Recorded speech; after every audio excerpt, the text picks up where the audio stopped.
right? I think we should have an open mind and an open heart, but there's some clear things here that we have to keep in view. One is the mental illness component is its own thing. Yeah. I don't pretend to understand what's going on with him. So, but insofar as that's the reason he's saying what he's saying, do not put this guy on camera and let millions of people see it. Sorry, on that point, real quick, I had a bunch of conversation with him offline, and I didn't get a sense of mental illness. That's why I chose to sit down.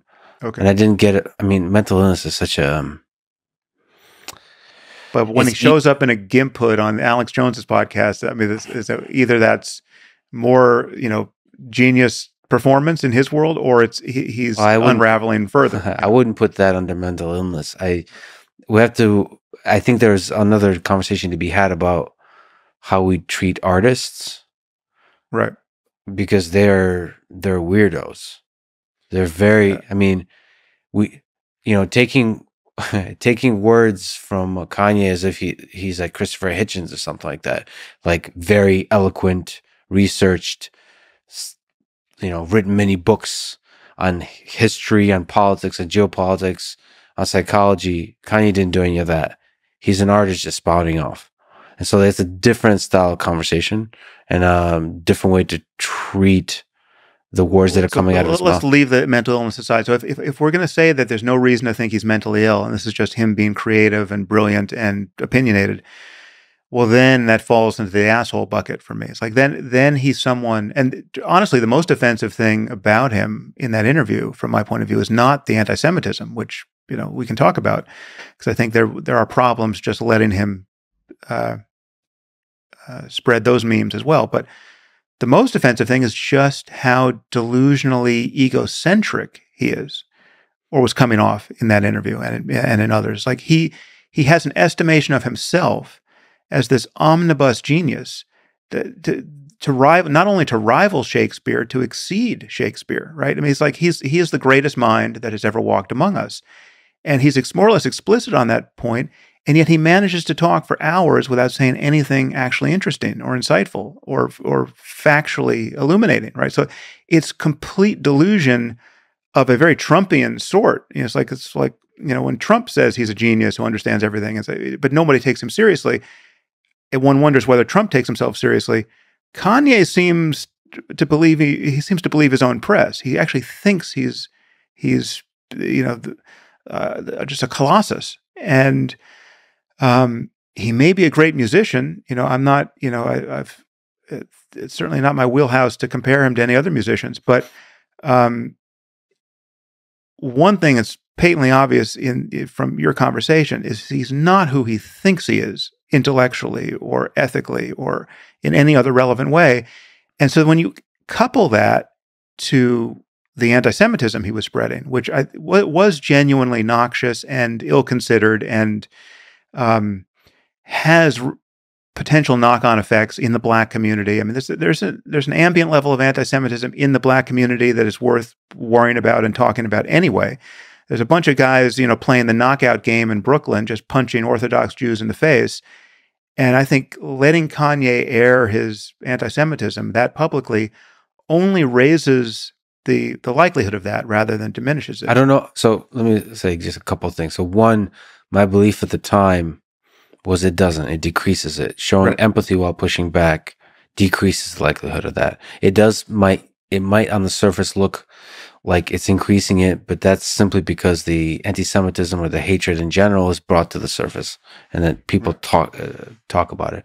But I should also say that you're one of the only people that wrote to me privately criticizing me, and like out of the people I really respect and admire, and that was really valuable. That like I had to.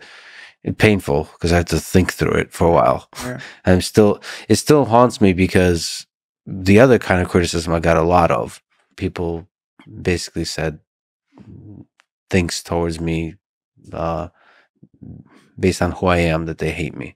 You mean anti-Semitic things, or that you anti-Semitic things? I just hate the word anti-Semitic. It's like racist. Well, but here's the reality. So I'm Jewish, although obviously not religious.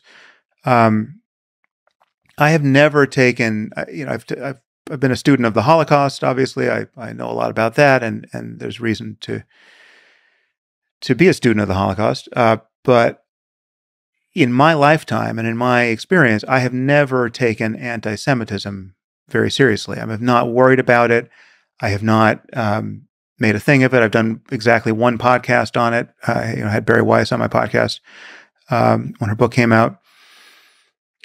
But it really is a thing, and it's something we have to keep an eye on societally, because it's a unique kind of hatred, right? It's unique in that it seems it's knit together with, it's not just ordinary racism. It's knit together with lots of conspiracy theories that never seem to die out. It can by turns equally animate the left and the right politically. I mean, what's so perverse about anti-Semitism, like look in the American context, with the far right, with white supremacists, Jews aren't considered white, so they hate us in the same spirit in which they hate black people or brown people or anyone who's not white. But on the left, Jews are considered extra white. I mean, we're the extra beneficiaries of white privilege, right? And in the black community, that is often the case, right? We're a minority that has thrived, and so it seems to stand as a counterpoint to all of the problems that other minorities suffer, in particular, African Americans in the American context. And yeah, Asians are now getting a little bit of this, like the model minority issue. But Jews have had this going on for centuries and millennia, and it never seems to go away. And this is something that I've never focused on, but this has been at a slow boil for as long as we've been alive, and there's no guarantee it can't suddenly become much, much uglier than we have any reason to expect it to become, even in our society. And so there's kind of a special concern at moments like that, where you have an immensely influential person in a community who already has a checkered history with respect to their own beliefs about the Jews and the conspiracies and all the rest. And he's just messaging, not especially fully opposed by you and anyone else who's given him the microphone at that moment to the world. And that made my spidey sense tingle. Yeah, it's complicated. The stakes are very high. And as somebody that's been obviously family and also reading a lot about World War II, and just this whole period, it was a very difficult conversation. But I believe in the power, especially given who I am, of not always, but sometimes, often turning the other cheek.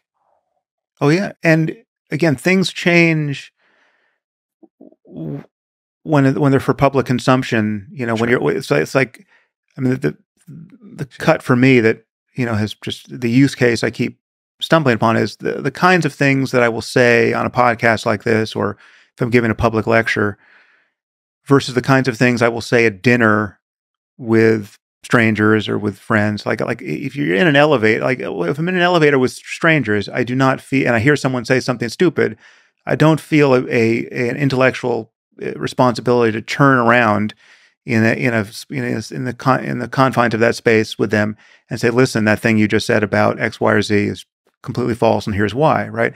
But if somebody says it in front of me on some public dais where I'm actually talking about ideas, that's when there's a different responsibility that comes online. The question is how you say it, or even whether you say anything in those. I mean, there are moments. There are definitely moments to privilege civility or just to pick your battles. I mean, sometimes it's just not worth it to get into it with somebody.